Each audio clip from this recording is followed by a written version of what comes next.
welcome back to Studioloo. I just have a little thrift haul today, so I thought I would share it with you. And actually, we will start with this. So it's just this really nice embroidered cotton doily that I found that's super pretty. So we'll just leave it here. I mostly got books, but I did get a few other things too. So first thing was this book. 500 Handmade Dolls, and it's a beautiful book of images of dolls that I imagine would be really great for fussy cutting and making like art dolls, and like, you know, for different things. Like if I was doing some kind of a magical kind of ocean journal, like that would be beautiful for that, or fairy journal. And then like something like this, you can actually like disconnect the head and the body and the legs and arms and make it a jointed doll in your book. So yeah, it's a really nice book. It has a lot of beautiful dolls in it, all different kinds of themes, you know, so it's the perfect kind of thing for journal kind of fodder. So also it's just beautiful to look through. I kind of want like one to keep and one to cut up, but I have an entire library of books that I keep, so this one I'm going to use.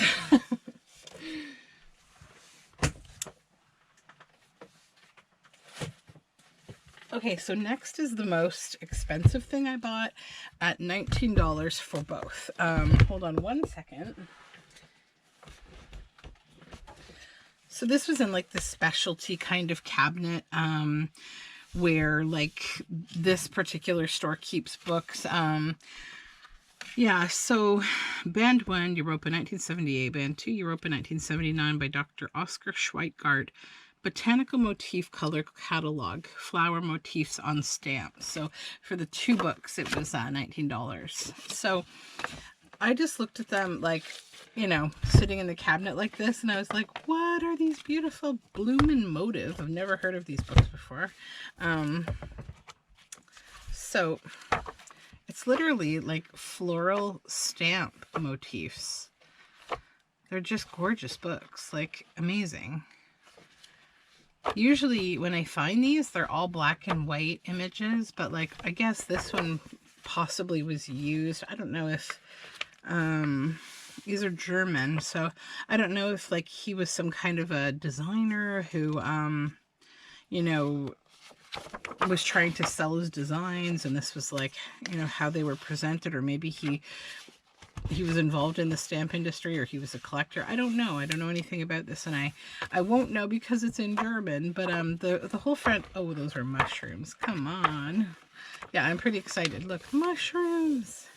I'm pretty excited about this this book. And then the back is just like a bunch of like yellow pages of kind of the names, which also could be kind of fun in a collage. So that is those two books. I'll show you the other one real quick to just take a quick little flip here.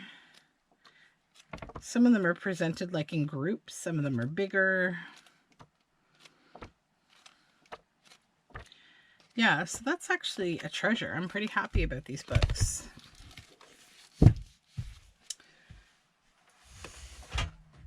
Okay.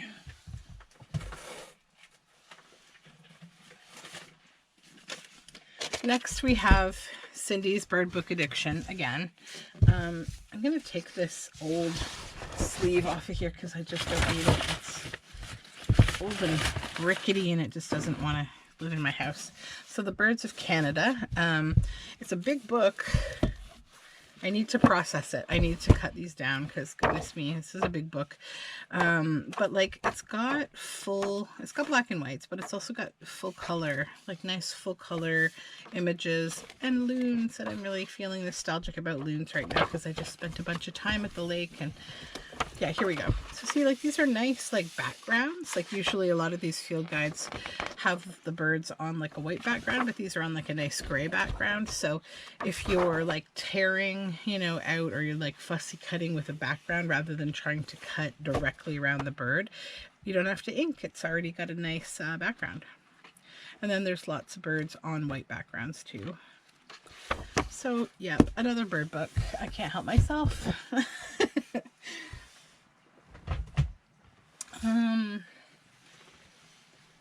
And I found another treasure yesterday.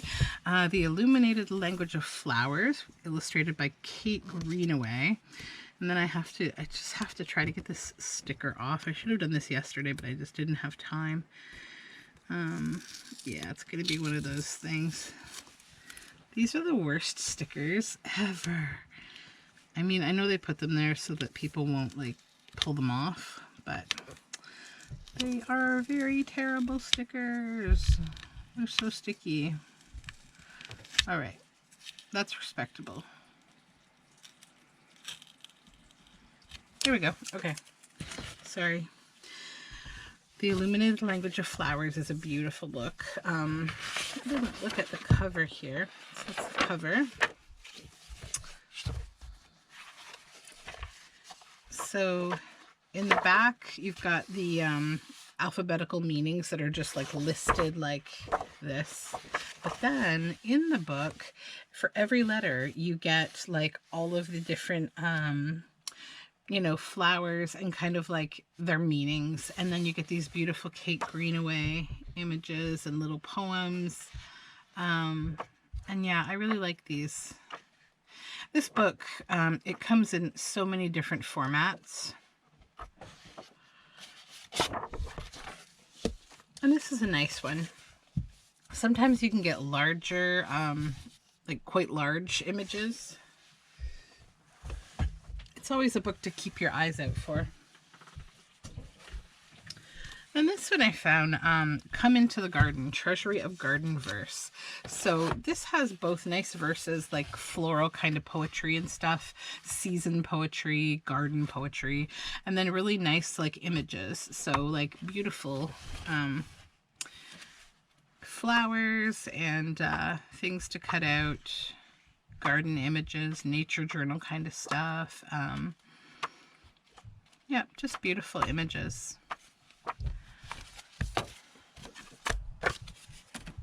So Come Into the Garden.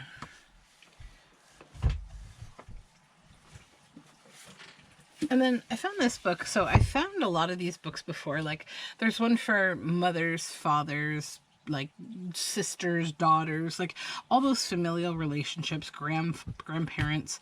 And it's the big book for toddlers this time. So it's kind of cool because, and also this is really cute because like people always, you know, it's always from like grandma and grandpa's or like, you know, someone in family. It's always cute to see those kind of things. But anyways, they're always filled with just really beautiful things, like gorgeous old images, music, like different kind of themes, like games, you know, like there's a lot of fun stuff in these books. I really love the images. So I always pick them up when I find them. They're not old, but like a lot of the content inside them is old. Like that's a Kate Greenaway image for sure.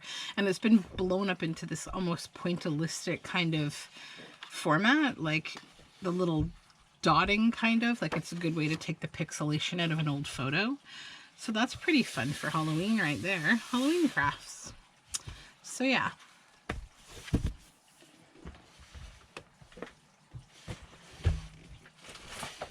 And then this one, I got this for just the cover, what Katie did. So I would cover this up with some kind of a nice front cover image, but I loved all this gilded embossing.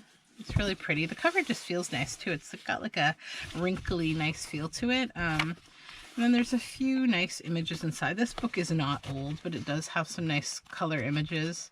It's an old story though. I've seen old versions of this book, but I don't think this one's particularly old. It has some color images in it. Yeah, this one's from 1974. So.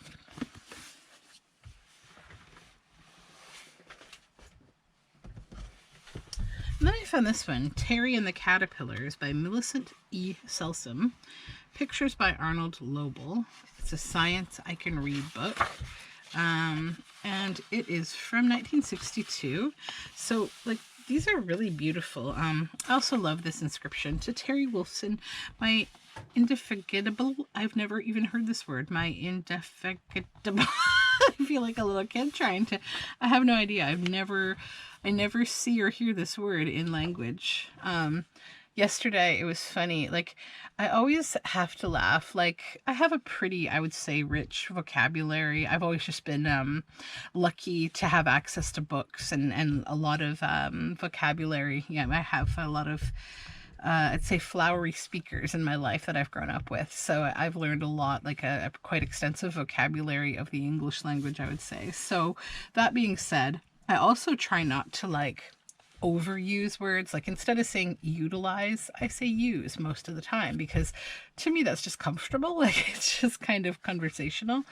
So I met someone yesterday who was really cool, and I like, she's just a nice, like a mom that I met when I was out walking, and she's new to our country, and her English is just amazing, and she used the word obfuscate, and I was just like, that's awesome. Like, I mean, it's like not like impressive or anything, but it's just like, you don't hear people speak, like, I guess, with a lot of flowery language these days, maybe because we're just not socializing. Like, you don't get a lot of different people like talking, right? So yeah, I think that lately my language and my conversations have mostly been like quick, get it done at work kind of conversations. So it sort of gave me that feeling yesterday of just like how nice it is and how refreshing to talk to like new people. Like, I got to talk to a new person. Yeah. So anyways, yeah, but collector of caterpillars and cocoons. So I thought that was a really nice thing. And I just thought it's a nice story. It's a very sweet story, basically, that follows like the life of like a caterpillar that a little girl finds. And then her mother basically helps her grow it into a butterfly in a jar. And yeah, I'm gonna read it with my daughter because this is like an exercise that we're going to be doing for homeschool.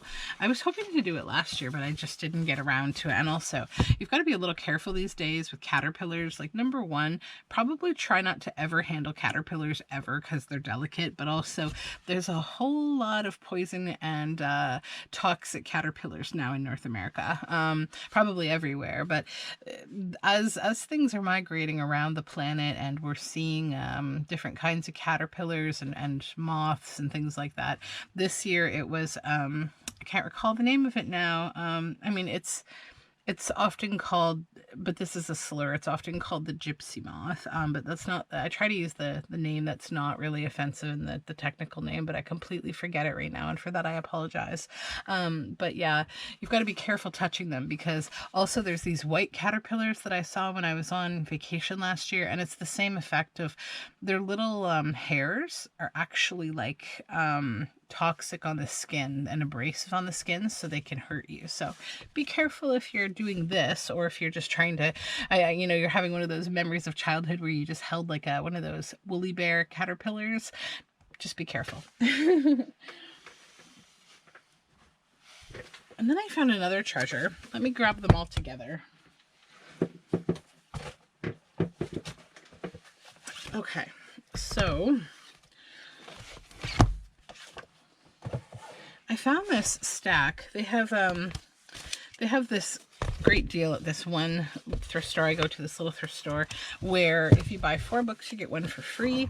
And I saw these. So they're Japanese books, I think. Yeah, I think that's Japanese.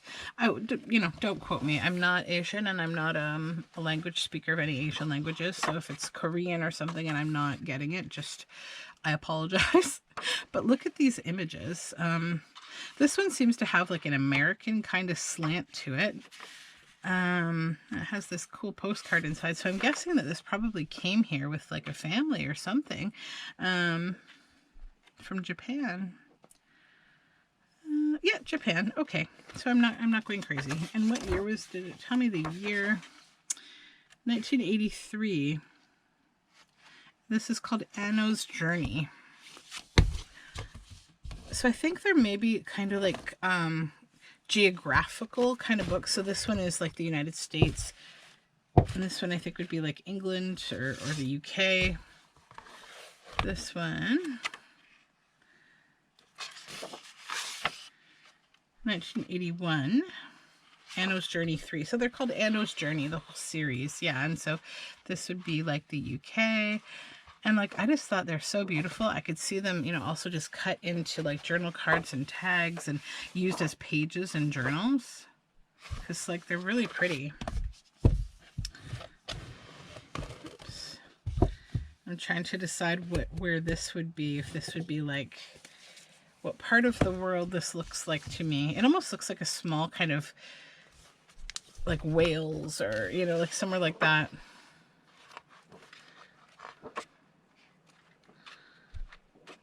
So lovely. Yeah, but just amazing. Like, if you think of just how this was illustrated, what a lot of tiny little detail, lots of little tiny details. And then this one, I think, is like a different series, because the book itself is a different shape, but it's the same, I think, author or illustrator at least. It's not part of the Anno's Journey series, but it's all like forest images, and some are a little like closer up than what these far away details were. The trees are just amazing. I think it's just an appreciation of trees, but like, what a beautiful book, right? This one, it doesn't have like the date in the front, but that's okay. And then this one is another from the same, I guess, Anno's Mysterious Multiplying Jar. So it's, again, it's about Anno.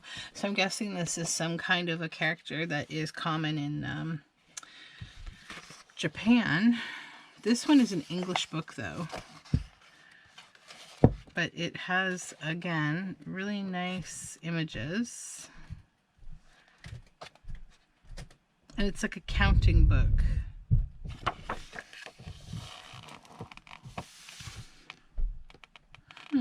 It's like this is an interesting like piece of paper, and then there's some math here. I might just use this book with my daughter, actually. It's kind of a nice way to show math. She got a book yesterday that is sort of similar in that it was called like How to Count to 1 Million. So it showed you like 1, 10, 100, 1,000, 10,000, 100,000, you know, like going up and without the zeros and all of like the integers and like how you move decimals. And it's a little intense for a kindergarten curriculum, but I'm gonna try. And then I found this book, and at first I wasn't sure I was gonna get it because it says scented souvenirs, and these books in fact are scented, and they were in plastic. So I unwrapped it in the store because it's a thrift store. I just, you know, it's not a big deal. Someone's gonna buy it, but I just wanted to see if it was offensively scented. So it just kind of smells like a grandmother's perfume, like a flowery older perfume. So I think what I'll do with it, and I think it's right actually there, this. At first I thought it was glue, but I see oil. So I think this is the scent strip that's in the book. So I think what I will do, maybe I'll actually just pull it out. Let me see. Oh yeah, that's definitely the scent strip. It smells like roses, like rose perfume. So I think I'll just, maybe, I'll do it later. That's the scent strip anyways. It's got nice pictures in it, but I think, yeah, they don't smell that strong. I think I'll air them out though, because I wouldn't want to send anything scented out to anyone. But it's like basically seasonal holidays and the different flowers that go kind of with those holidays or those events. They had two other ones. One was about like desserts, I think. And then another one again was floral, but it was more, I'd say like frou-frou, like not really nature. So. And then one last book. This is such a treasure. I can't even believe I found this. It's a Joe Soren book. In celebration of balance and opposable thumbs, painting collection #1. So Joe Soren is an incredible artist. I don't believe I'll be cutting this book up. It's just too beautiful and like actually rare to find. These are usually sold like in the galleries with the exhibitions. So yeah, I was really happy to find this book. It's just full of beautiful Joe Soren art. If you're not familiar with Joe Soren, check out his work. He's incredible.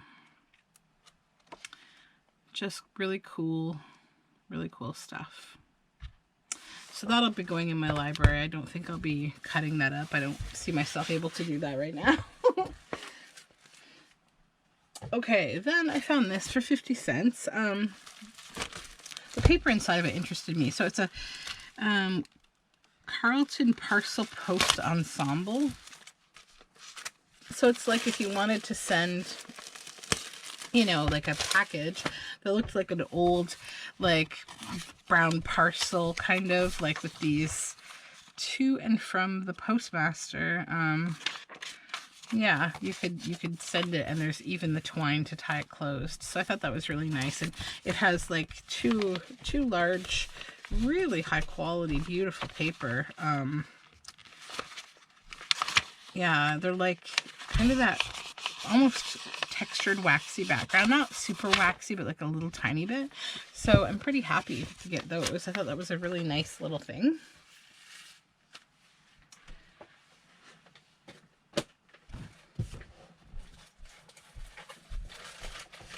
Okay, and then just a couple more things. So 2 greeting cards, the Julie Hawken collection, and they're blank greeting cards. This one is of a blue whale, and I thought that was really nice. It actually is going to go into a project I'll be working on in a little bit. And then this one is just like some butterflies on these apples, and it's really pretty and kind of looks a little bit like my backyard looked last week. I got home and oh my gosh, we were you know, we were away for 2 weeks. Well, I grow these squashes that are called kusa, and they're sort of like, imagine they look kind of like a spaghetti squash, but the inside is more like I don't know, like a yellow squash. They're really buttery and sweet and really good, and usually they're about, say, this big. Mine were like unbelievably huge. Like they wouldn't even fit in here. Like just these giant babies. Like I couldn't believe there were 2 massive ones and then 2, I would say, sizable. Yeah. So these little brown bags, I got a couple pieces of jewelry yesterday. It's a really like pretty necklace on a wire. It's honestly beautiful enough to wear, but I don't need jewelry. I have enough jewelry, and it has carnelian beads on it. So these are real carnelian, and I thought they'd be really beautiful for like spine charms and journals. Also has some little Swarovski crystals, but yeah, I'm really all about the carnelian. It's beautiful. I don't know if you can see the veining in it, but it's just a really beautiful semi-precious stone. Put it over here for now. And then in this little brown bag, I got this, which is like hold on, like fire opals and little topaz. And they're probably lab created, I'd imagine. They because this isn't real gold, I don't believe. They probably have tested this with those sensors and found that it's not real. So because it was like $3 actually. It was half off of this price, so it was $3. I just thought it was really pretty, and I'm not sure how I want to use it yet. I thought about just buying it to wear it because it's pretty, and I may do that. I don't know. I think it's quite small though. Like the neck looks quite small, so it would be very close fitting and tight. It's almost like a children's necklace. So I don't know. I may even see if my daughter likes it, and then if not, I don't know. I might use it in a journal. I could see myself like embedding it in clay or something like that and making some kind of a nice charm. Like these things always take me on a mental journey of like, what am I going to do with this? I have an idea, but it's like kind of half founded. So yeah, so that is the, oh, one more thing. Hold on. Last thing is I got this little stamp for 75 cents from one of the thrift stores I went to. I went to 3 stores yesterday.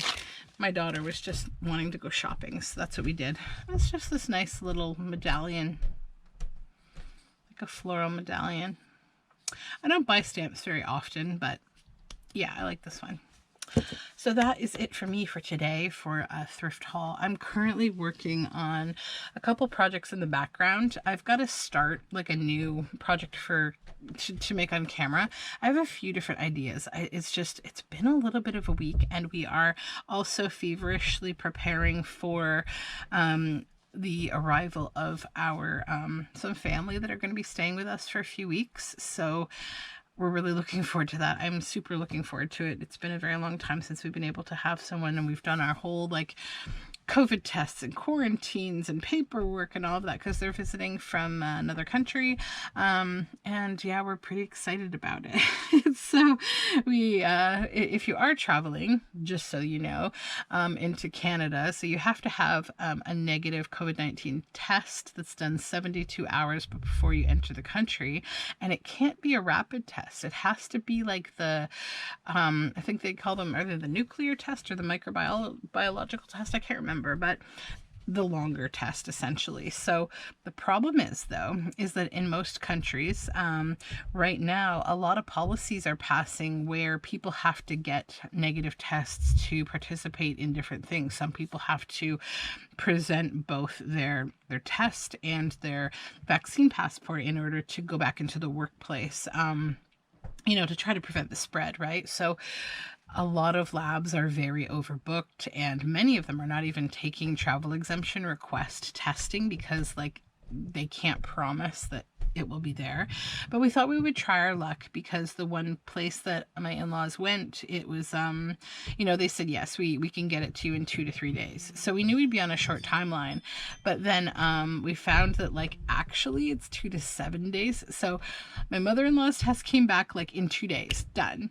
But then yesterday, like my father-in-law's test was not done. So the other thing that's confusing, it's like, you know, they drive from probably 12 hours or so away, maybe a little longer, and you know, you'd be in this endless cycle of trying to fight the system of you only have 3 days but it can take 7. Like you could literally just do this in an ongoing cycle until one time you kind of win the lottery to be able to do the border entry. So I was looking at our Canadian border website, and like it's really weird. Like it's kind of like it's down to the decision making of the border official, basically, like what power they have. It's honestly shocking, you know, that like a traveler, a group of travelers come to the border, and like if you have your vaccine passport, which they do, like you're likely to get into the country. And it's just like, you know, so we had to have all these backup plans that they would, you know, stay in a hotel near their border entry and we would try again. And like,